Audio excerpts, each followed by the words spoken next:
as the years go by. So, tayo na, alis na tayo. Dali, alisahan na, nasi Lola. Wala si Tito. Hello, ako mali. Ayun na, alis na tayo. Nakadayan pa naman kani. Dali, Ate Amelia. Bye-bye. Magpa-check up kami. O, sarado mo na yan. Dali, ilapit mo yan dito. Dali.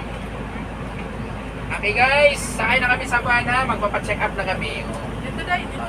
Dito ka dapit tayo, dito ka dapit. O, so dili ka, Mama Amelia. O, sa baka ni Mama Amelia, okay. Humot man lagi na, imong ipahumutan. Hello, bye-bye, alis na mi. So guys, karon ang check up na ani mga bata guys. So paadto taron sa health center. O andama ni siya ang andama ang cellophane kay bisig magsuka siya. So imong ikuan ha. Sige.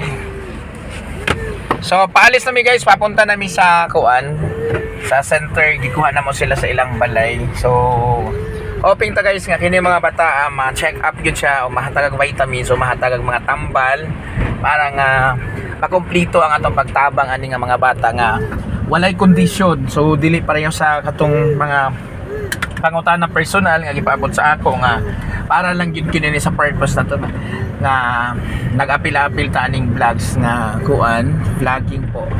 So ngayon na hit ako ni Mita, ngayon ako patunayan na na-restrict ako ni Mita, ngayon ako patunayan nga bisig dili ko kuan ni Mita kay murag naikasuko gamay si Mita sa ako siguro.